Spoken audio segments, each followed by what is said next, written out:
This is the new version of it. So we've got the camera right here, if you didn't know what the camera was. This is this little box thing right here that's highlighted in orange. And then we've got the light right here. So what we want to do first and foremost is go to your render tab just at the side here, if you can see where my mouse is. And then we're going to go from Eevee and we'll switch this up to cycles. I do all of my stuff in cycles. So the next thing that we want to do, I'm just going to go ahead and show you how this works just in case you're new to Blender. So if we go up here to where the tab is and we click the little circle that's right at the end right here, this is the render tab. So this is the lighting, how it would look. So if I go to render up at the top right here and render image, we see that we have just the standard cube right here, and it's rendered in pretty quickly. We've got a couple of samples still to go, but you can get the primary idea of how that works. So to make these metal kind of looks, what we're going to do, generally I'll keep this to English. Generally I do write all of my stuff in another language on here, so say if I do colours and stuff like that, I'll do different colours in different languages, but primarily I'll do the colours in English because obviously this tutorial's in English. So this is the shading tab that I've just clicked on right here. Let's get into this. So if we click onto our object and we just press shift, and what I'm going to do is I'm going to press the center scroll on my mouse. For some reason I can't get the screencasting keys on this tab. If anyone knows how to do that, please inform me, because it would be absolutely brilliant to know how to do that. If I can do it from here, that would be good. See, screencasting keys are turned on, but if I press anything, nothing appears. So yeah, it's a bit of a pain on this, to be honest with you. So this little bit right here, if you need to move this around, just press shift and center scroll, and you notice that we can move this around. So what I'm going to do, I'm just going to move myself out of the way because I realise that I am right dead center in the middle of the screen. And I'm also going to turn off this rerun as well because it's not a rerun. I accidentally put that on. Let's get that off. That's for the live streaming. I use the same software for my live streaming that I do for this. So sometimes I have settings. I do have groups of settings, but clearly I missed one. So let's go on with principal BSDFs, which is the natural thing that we should have, and material output. Now if we click on this object and we go to material, you'll see that we've got the original material right here. I'm just going to go, let's go original. So we've got this original material that's right here. I'm just going to put ORI for that one. And what I'm going to do, because we want to make some metal kind of stuff, is I'm just going to go ahead and render this viewport shading, and I'm going to make this a gold just to begin with. So we want to get somewhere, sweet spot, between yellow and red. Maybe just a little bit of green coming over, but just maybe about there.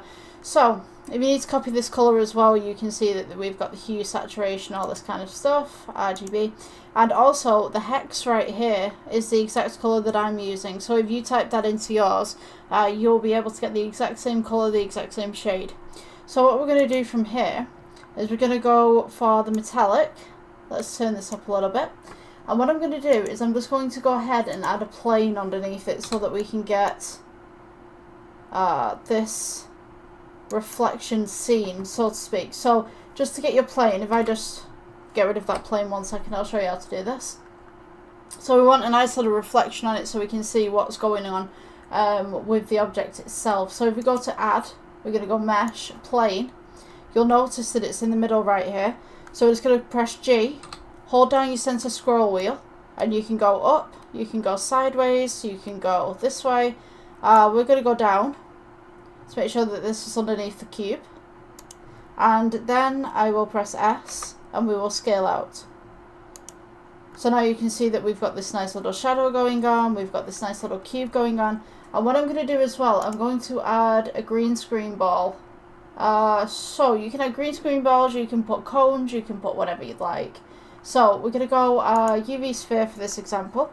We press G and we can bring this across. If your computer's struggling at the moment, what I would suggest is you see this tab right here. Just go to wireframe, or you can go to this one or this one, but primarily I'm on this one. So once we get this, what we can do is we can just go to new, and you see that we have material right here. I'm just going to put this as green screen. So this will be bright green. This is primarily what I do for reflections. What I'll do, I'll place in either a very bright pink object or a very bright green object, so that when I've got anything that's reflective, I can then pass it by the reflective objects to see if I like the kind of reflection that I've got. So what I'm going to do, this is green right here, so you can see already there's a little bit of green in here. So if I take down this roughness on this object, we can now see that we've got this nice green sphere at the back. Now if I make this a little bit smaller, we can now work on this surface. So to scroll inwards, we can see that we've got this nice little green right here. Now if you wanted to make this a kind of metal kind of look, with little bits on here, let's just, what I'm going to do, I'm going to click the cube. We've got the BSDF right here, the material output. We have base color, we have metallic, we have roughness, we have IOR, and we have alpha. And then we've got all of these options right here. Now you can tweak with all of these options, so you can see what you'd like and you can see what you want, and just basically experiment with it. Primarily this is how I learnt Blender. Experiment with absolutely everything and you'll find things that maybe you didn't think that you would come across. So let's go with add, and we will go, you can type this in actually, so we'll go with color ramp. So color ramp, when we place this here, if we go color to base color, you see that it turns silver. Now you can darken this, and you can also lighten this by moving these two tabs across. Now if you wanted to, you could add, let's go with a noise texture. So I'm going to make a kind of bumpy silver, so let's go with noise. Noise texture, you've got white noise texture, you've got regular noise texture. You want the regular noise texture. We're going to go with colour and just plug that in to the side right there. Now you see that you have all these little kind of bumps going on, these little imperfections. So what we're going to do is we're just going to bring the black forward a little bit. You'll notice that it darkens in places, and then if you bring the white forward a little bit, you've got less imperfections. Now if you wanted to, you can make this gold again, because obviously we've used base colour. Now if you take this colour right here, this colour ramp, and you take it from base colour and you change it into roughness, this is what it's going to look like. So if we take down this white a little bit, and we've got the dark, you see how that changes right there? And you can see the ball just slightly reflected in the back here. So now if I turn up the black just a little bit, you can see that the ball appears. And if we just add those little imperfections again, we can see that maybe somebody didn't shine the mirror properly, or maybe it's been bumped or something like that. You know what I mean? Wear and tear. If you have ever played Star Wars, Force Awakens, or I don't think Force Unleashed does it, but Force Awakens. Is it Force Awakens? I'm thinking now, like, no, Jedi Order. Jedi Order, which I don't know which one I was thinking about then. Force Awakens, what am I thinking about? Jedi Order. You can actually do imperfections on the lightsaber. So yeah, I don't know whether Force Unleashed does it. I think you can change stuff on Force Unleashed, but it's different to Jedi Order.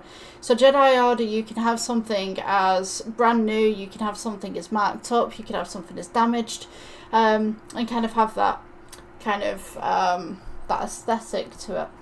So with this in particular, we now have these little bumps on here. So if we take the noise texture, we can actually turn the roughness up, if that's something that you wanted. So now we have this kind of texture, and you can still see that green ball right there. So we take the roughness down, it becomes blobs. You see how that detail works right there? We could go ahead and, I can't even pronounce that one, the second one up. So yeah, we could go ahead and move this. So we can kind of have this kind of bumpy texture going on.